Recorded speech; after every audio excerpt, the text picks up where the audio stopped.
За сайн уу найзуудаа, та бүхэндээ ээлжид нэг жижигхэн миний блог хүргэж байна. Өнөөдөр бүртгэнсээ өдөр би өглөөсөө сайхан ландри хийгээд ууланд алхаад тэгээ алхаа явжсэн чи айгүй гоё юм хөгжим дуурайд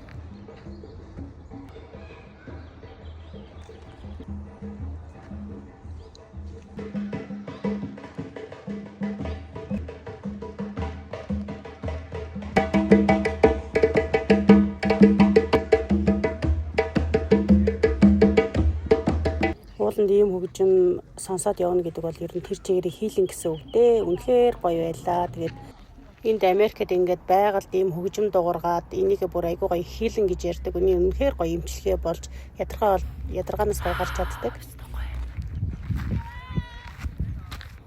Ер нь бол уул руу гарахтаа би өксөр замаар гарчихдаг. Тэгээд уруудахтаа болохоор жоохон налуугаар урууддаг. Манайхны ярьж жаншснаар бол энэ чинь Гриффит парк буюу бид нар бол зайсан толгой гэж ярьдаг байгаа. Тэгээд зайсан толгой дээр мань хүмүүс маш их байлаа.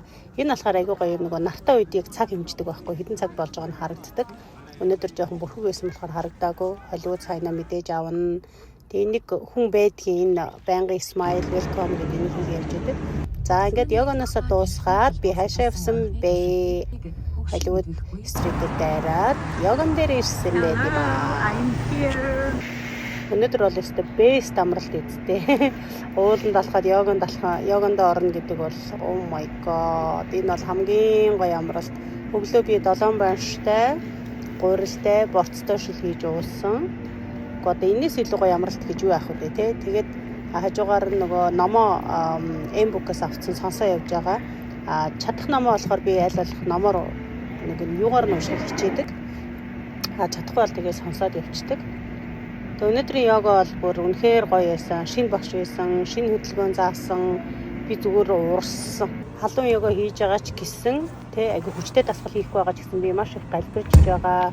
Маш гоё юм булчин суугаад байгааг би мэдээд байгаа. Дээрээс нь хүн ер нь жингээ асахаар хөгзөг байхгүй болдог ч тийм. Энийг байхгүй болохгүй байгаа. За дараагийн миний блогоор уулзтлаа. Түр баяртай.